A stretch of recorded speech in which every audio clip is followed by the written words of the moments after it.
Tragedy, it seems, runs in the family. Bruce Lee was a movie star who died young and became a legend.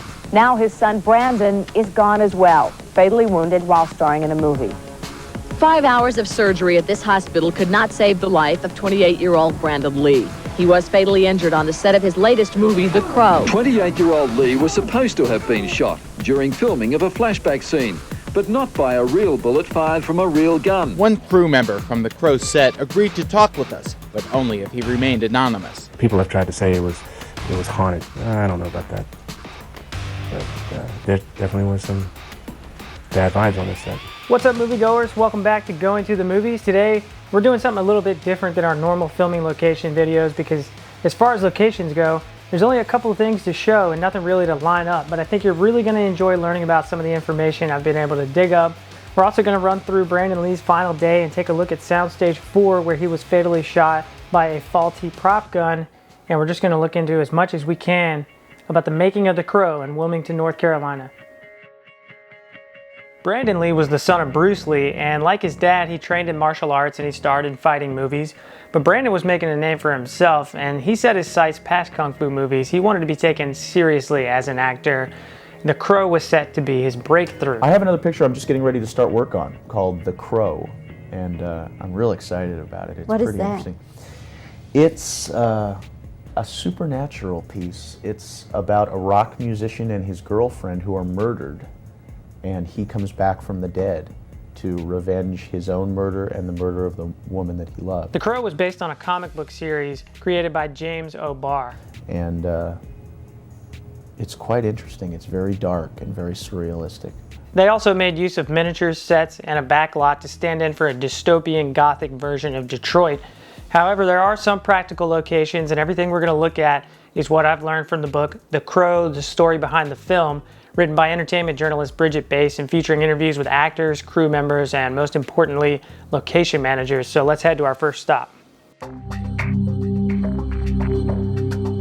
This giant, ominous, semi-abandoned factory is the former Ideal Cement.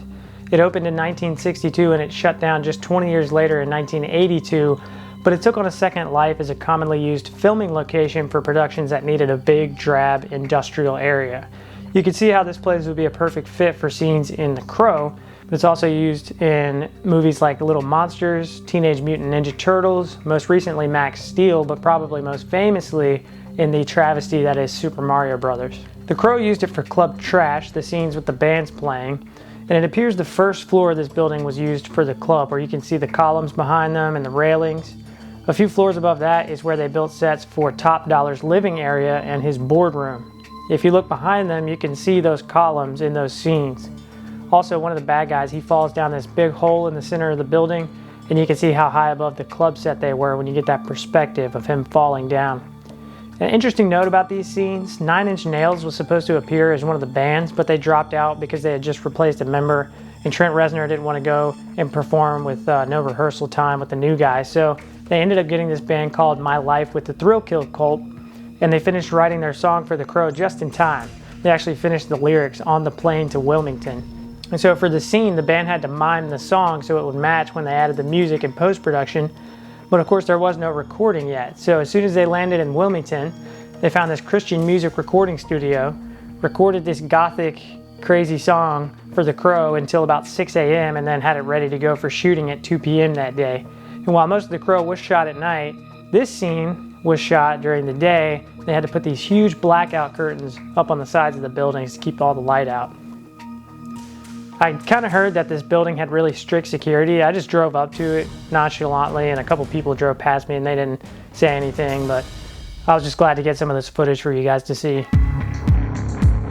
Carolina Apartments is another building that's been used a lot in different movies, most notably in David Lynch's Blue Velvet, which we're definitely going to do a video on one day. But a lot of people don't realize that it was used in The Crow. According to location manager Vic Griffin, the woman who owned this building was a florist who realized she could make more money by allowing filmmakers to use one of the apartments rather than renting it out to a tenant. So one of these apartments on the 4th floor was used as Albrecht's apartment. He is the police officer played by Ernie Hudson, and it's the scene where Eric Draven comes in through his window to pay him a visit.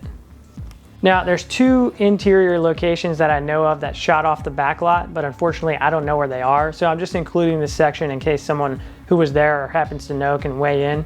The first scene is the interior of the pit bar. This was filmed in downtown Wilmington at an abandoned bakery. So if you were living in Wilmington in the early 90s and you remember an abandoned bakery, let me know where that was or is. The second would be Fun Boy's apartment, and all I know here is that a rundown apartment also in downtown Wilmington was used. For all I know, these places could have been torn down. Here is where things get really interesting. So welcome to EUE Screen Gyms, formerly known as Carolco Studios. And this is a collection of soundstages in Wilmington used for Iron Man 3, The Conjuring, We're the Millers, and hundreds of other movies and television shows. And of course, it was used for The Crow. So back when Carolco Studios first opened, they did have a backlot which had a downtown kind of street with a few different features. We could see a couple of them in The Crow. You can actually see it right behind this guy in this news report after Brandon Lee passed away. Unfortunately, they tore that down sometime in the late 90s and they built a big soundstage there, but if we go back in time to 1993 on Google Earth, you can see where it once stood. Now, I want to give full credit here to a guy named Mark Dewey. He runs or ran a website called YoungIndieLocations.com where he tracked down a bunch of the locations from the show Young Indiana Jones Chronicles. They shot a lot in Wilmington. So through that I was able to nail down a couple of the spots from The Crow. So first look at this shot down the street. It's the same or similar to these shots from these movies. Camera's about here looking slightly northwest. The big one and the easiest to identify is the pawn shop location. It's a corner building with a flat face on it, and that is right here. Unfortunately, they no longer do tours here, so you can't get inside. I did ask nicely to see a couple of things, and obviously they didn't let me in, but they did let me film the stages from the outside, and The Crow used a bunch of the sound stages. Those miniatures I talked about earlier, those were all built in a soundstage. The cemetery with the big church, that was in a soundstage. And so here at EUE Screen Gyms, formerly Carolco, is where a lot of the troubles during filming happened. A carpenter was severely burned when live wires connected with the piece of equipment he was working on. That was followed by 2 other accidents that same day. The cast and crew started referring to the curse of the Crow. A stuntman fell from the cathedral rooftop set, broke his ribs. One of the vehicles caught on fire. The 1993 storm of the century came through. And then on day 50 of filming, that's when the big one happened. They were 8 days behind schedule. Brandon Lee, he woke up in the afternoon and he went to the Fitness Now gym. He talked with a worker there about his excitement for his wedding coming up in a couple weeks. And then he left for Carolco Studios. In the makeup trailer, he had a conversation with his mom on the phone, and then he went to stage 4 to film the scene where the bad guy breaks in and kills Eric Draven and his fiance. So that's the main character's apartment set, and that was all, again, in stage 4 right here. While filming this scene, Michael Massey shot his prop gun towards Brandon Lee, who fell backwards instead of forwards as he was supposed to, and he didn't get up for a minute. So people assumed he was acting, but then they quickly realized something was wrong.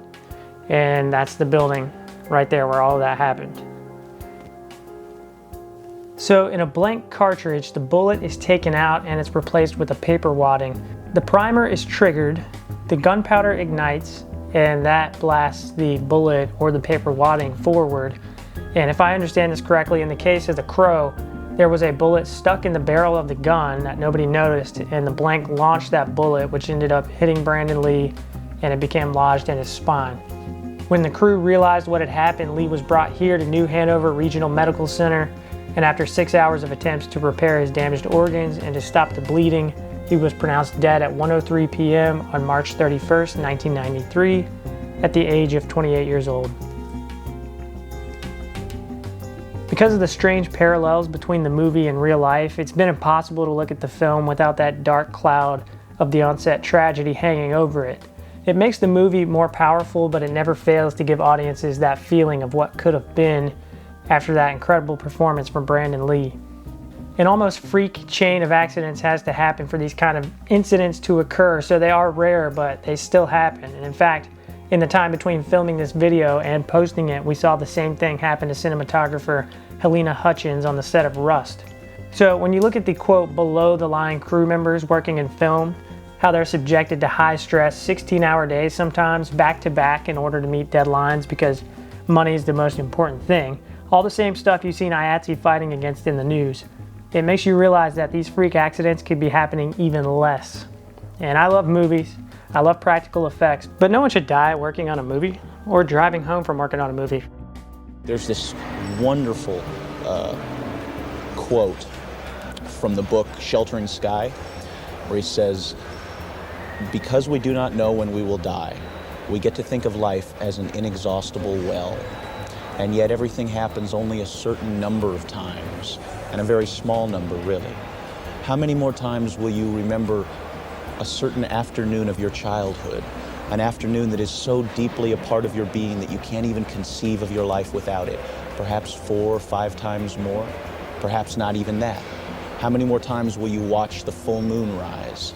Perhaps 20, and yet it all seems limitless." Most recent video is here. Playlist for our filming locations is here. Thank you guys so much for watching, and we will see you next time.